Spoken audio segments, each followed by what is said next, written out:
kabayan. Magandang hapon sa ating lahat dito sa Middle East. So ngayon, na naman po tayo. Isang baon na naman ang ating lulutuin. Pero bago yan, kape-kape muna tayo. Ganda ko na itong lumang kawali.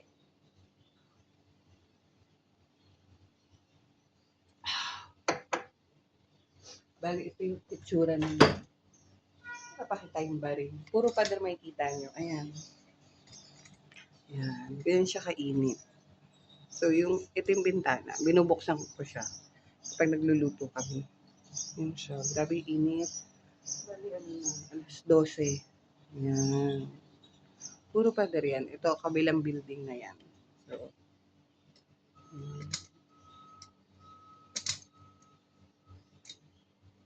luluto tayo ngayon ng embutido. Ang patay. Bali, itong embutido, homemade to, gawa lang na trabaho ng partner ko, si Milabs. Yes, you heard it right, Milabs. Ang tawagan na. Kasi idol niya si King Badger. At grabe nga naman ang pagka-idolo. Talaga naman, lahat ng parang kung anong meron, ginaya niya kay King Badger. Yung pagiging babaero, charot. Grabe. Pati yung tattoo sa braso. Shoutout para kay King Badger in case. Kala mo naman nanunood. Kapal ng face. Ayan. So, mantika, ang gamit natin ay olive oil. Pang mayaman. Charot. Hindi.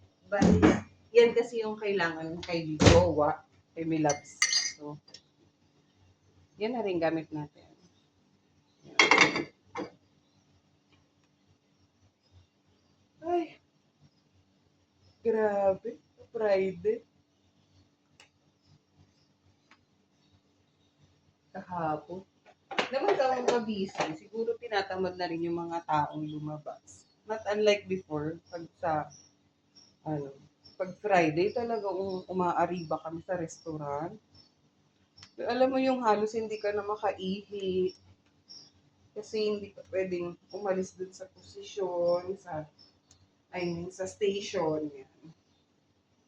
Kasi kahit isang segundo lang, grabe, may matatanggap ka na agad na complaint. Kesyo ganito, kesyo ganyan. Sino ba yung mga nagtatrabaho dyan sa mga restaurant? Diba? Ganyan din ba kayo? So, ito siya, ayan. Homemade siya. Ngayon, nakikita ako, ayan, nasusunog na yung ano ko. Wait lang, hinaan natin. Ayan. So, parang nakikita ko may bell pepper. Hindi ko alam kung ano mga nilagay niya eh. Ayan. Homemade lang siya. Bali yung gawa ko ngayon kasi, hindi ako makain ng kanin. Papabawas tayo ng timbang. So, gawa ko, no rice, no sweet. So, bali pan 3 days ko na siya. Gusto ko siya i-consistent. Kaya pala ako nag-video ngayon. Para alam mo yun, gusto ko i-train yung sarili ko sa consistency. Yun. Kasi doon tayo medyo mahina. So, gagawa ako ng way para makonsistent ko siya. Matuloy-tuloy ko siya. So, ito na yung 3 days ko. No rice, no sweet. So, naaalala ko noong nakaraang araw lang. Niyayayan nila ako, Madam, punta tayo ng kain tayo ng ganito, ng ganyan. Sabi ko, hindi ako pwede. Kasi pagtas namin ng mga trabaho, nagsa-shawarma, alam mo yun, yung mga kasama mo sa trabaho. Siyempre, pampalubag loob sa yun, sa trabaho mo. Sa pagod. Kaya sunod, bibigyan ko yun. Pagkakain kami, yung mga shawarma ng mga kasama ko. Tapos, may dessert na binibigay. May gusto ko siyang kainin. Sabi ko, hindi pwede.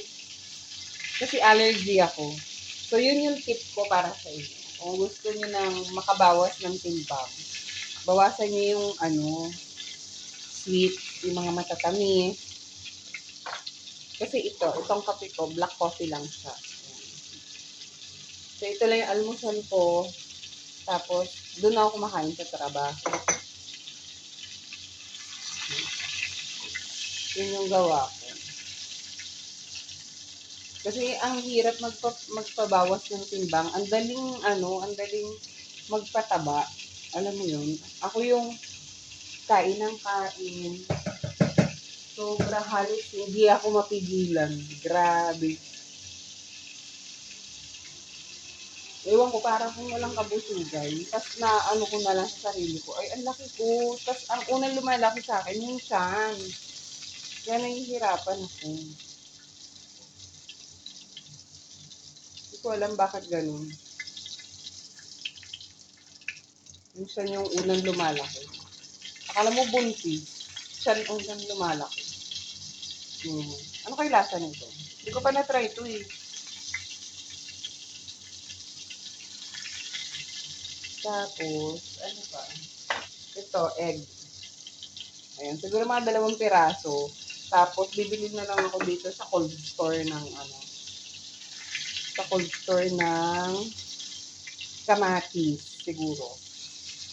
Gusto ko yung malutong na kamatis. So, dadaan ako ng Al Jazeera. Ito, tapos dito. Tapos, lagi pala ako. Tapos, tinanggal ko din yung chichirya. Natanggal ko siya. Ito, 2 apple. Pagkatapos kumain, tapos pagkatapos ng trabaho. Kasi pagkatapos ng trabaho, kasi parang hindi na ako, alam mo yon yung gutom. So ito na lang, isang maliit na apple lang. Yan. Nabili ko lang to sa Al Jazeera. Yan lang yung ginagawa ko ngayon. Ayun. So sana, maging consistent talaga. Kasi gusto ko talagang i-work out yung pagiging consistency.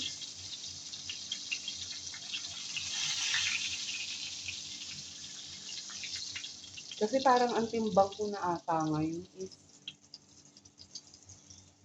sabihin natin 78, ganun. Or 80. Huwag ka magpanggap, negra. 80. Sabihin na natin 80. Hindi pa ako nagtitimbang eh. Kung ano talaga. Kasi ayoko malaman. Pero aminado ako sa sarili ko.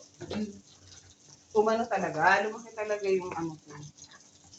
Katawan ko lalo na yung siya. Eh ngayon si Milabs, ang laki ng pinagbago niya. Ang laki-laki sobra. Kung alam niyo lang. I'm so proud of him. Naging consistent siya. Ayan. 2 itlog. Ayan. Milabs, kumuha ka 2 itlog ah. By the way, shoutout pala sa'yo. Nasa work siya. So, bali, ang work namin, parehas kaming nasa F&B. Siya sa kitchen, ako sa front. Tapos sa schedule namin, hindi kami mag-akma. Morning siya, 7 to 4. Tapos ako naman, 4 to close. Ganun. So, ayan, okay na yan. Hindi ko alam ano lasa nito. Yan na siya. Para siya hotdog na malaki. Ayan o. Para siyang chicken hotdog na malaki.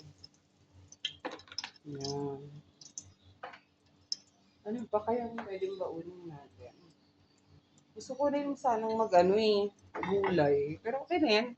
Bili akong 2 kamatis mamaya. Yun lang. Salamat sa konting chikahan. Yun lang. Salamat.